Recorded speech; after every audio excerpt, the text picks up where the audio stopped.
আমার বাংলা বিভাগের শিক্ষকরা আর অন্য বিভাগের শিক্ষকদের আমি ধন্যবাদ জানাচ্ছি এই অনুষ্ঠানে আসার জন্য। আমি 2005 সালে, আমি একটু আগের কথা বলি, আমার আসার প্রথম দিনগুলোর কথা বলছি। বাংলা বিভাগের অনার্স শুরু করার সময়ই আমার এই কলেজে নিয়োগ হয়েছিল। তো মাত্র 2 জন স্টুডেন্ট ক্লাস নিতে আসছি। আমাকে পড়াতে দেওয়া হলো মঙ্গল কাব্য। এক মঙ্গলে শেষ হয়, মঙ্গল কাব্য কাকে বলে? এক মঙ্গলে শুরু হয়ে আরেক মঙ্গলে শেষ হয়, এজন্য বলা হতো মঙ্গল কাব্য। আচ্ছা, অনেক পড়াশোনা করে আসছি, ক্লাস নিব, এসে দেখলাম 2টা মেয়ে শুধু ক্লাস করছে। ভাবলাম যে আল্লাহ, মাত্র 2টা মেয়ে, এরা কি থাকবে? প্রথম দিনেই খুব একটু হতাশ হয়ে গেলাম, ওরা না থাকলে তো চাকরিও থাকবে না, এই একটা ভয় কাজ করছিল। তারপর ঠিক একটা মেয়ে গার্লস, তখন ট্রান্সফার হওয়ার একটা সুযোগ ছিল, একটা মেয়ে গার্লস কলেজে চলে গেল, আরেকটা মেয়ে পড়াশোনা ছেড়ে দিল। আর বাংলা অনার্সে যারা পড়ে তারা কিন্তু ওই যে ফার্স্ট ইয়ারেই বাচ্চা বিয়ে হয়, সেকেন্ড ইয়ারে বাচ্চা হয়, থার্ড ইয়ারে সংসার করতে করতে ওরা পড়াশোনা শেষ করে, যেটা আমি নিজেও করেছিলাম।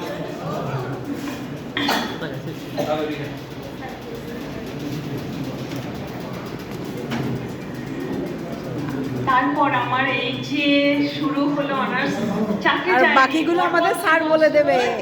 তার পরপর 2 বছর কিন্তু কোনো স্টুডেন্ট বাংলা বিভাগে ভর্তি হয় নাই, তো কিন্তু চাকরি যায় না। আমি প্রথমেই ভেবেছিলাম চাকরিটা না চলে যায়, হ্যাঁ, স্টুডেন্ট নাই। আচ্ছা, 2 বছর, তার 2009-10-এ প্রায় 40টা স্টুডেন্ট ভর্তি হলো, এবং ওদেরকে তো আমরা ধরে রাখার জন্য আপ্রাণ চেষ্টা, এরা যেন কেউ না যায়। 40 জনের মধ্যে মানে পাশ করে গেল প্রায় 36 জনই, এবং সবাই খুব ভালো রেজাল্ট। ওরা যখন যে মাস্টার্স চিটং কলেজে ভর্তি হলো, ওরা বলে যে ম্যাডাম, কি কোথা থেকে কোথায় এসে পড়লাম, সবাই ভালো রেজাল্ট।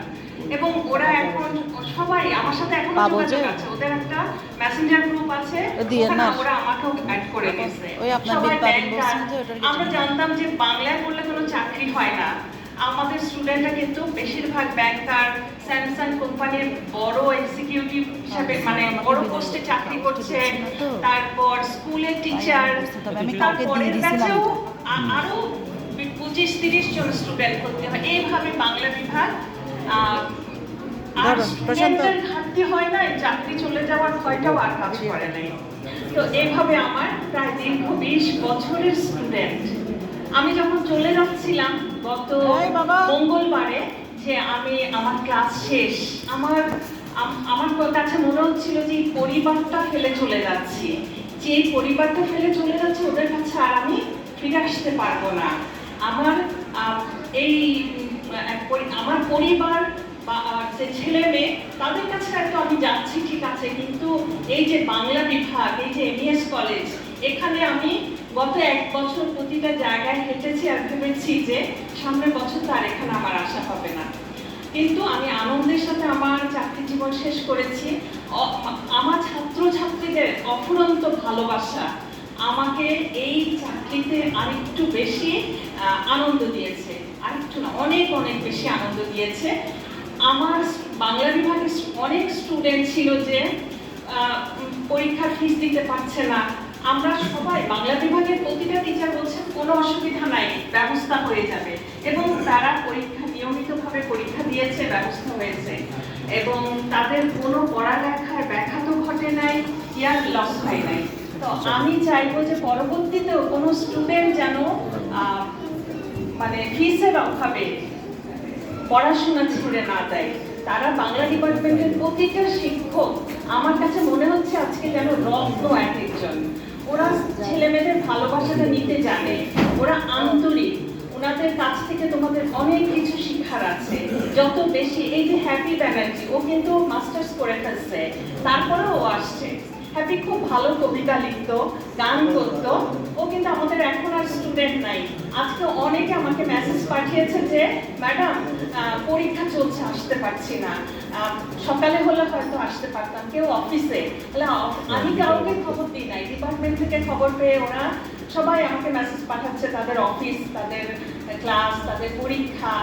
আমি এতেই সন্তুষ্ট, অনেক বেশি খুশি আমি আমার বাংলা ডিপার্টমেন্টের স্টুডেন্টদের জন্য। তারা যে এই যে দিবা দিবা বলে ম্যাডাম আপনার বিদায় আমি আসবো না, ও চলে আসছে। আপনার বিদায় অনুষ্ঠান আমি আসবো না, ও চলে আসছে। আর এই যে মেহেদি এত সুন্দর করে বললো, আমি অবাক হলাম। কোনো আঞ্চলিকতা নাই, স্পষ্ট উচ্চারণে সে কথাগুলো বললো। চিটাং কলেজ থেকে যখন ভাইবা নিতে আমাদের কলেজে আসতো, ওরা শুধু বলতো যে ম্যাডাম, স্যাররা বলতেন যে ম্যাডাম ছেলেমেয়েগুলো এত সুন্দর করে কথা বলে, স্পষ্ট উচ্চারণে কথা বলে, সত্যি মুগ্ধ হয়ে গেলাম। আমাদের সরকারি কলেজের ছেলেমেয়েরা তো ঠিক মতো ক্লাস করে না, ওরা এত কিছু জানেও না। প্রতিবার ওনারা যখন ভাইবা নিতে আসে তখনই বুঝে যে আমাদের বাংলা বিভাগের ছেলেমেয়েরা একটু আলাদা। ওরা গান গাইতে পারে, আবৃত্তি করতে পারে, নাচতে পারে, মানে পারে না, ওদের হয়তো প্রাতিষ্ঠানিক ওই শিক্ষাটা নাই, কিন্তু পারি না বলে ওদের কোনো ওয়ার্ড নাই, ওরা সব কিছুই পারে।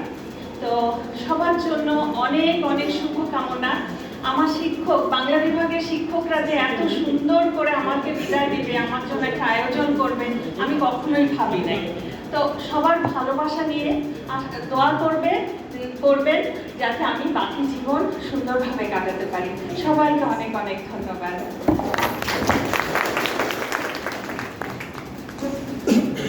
প্রিয় সহকর্মী, আপনার সঙ্গে কাজ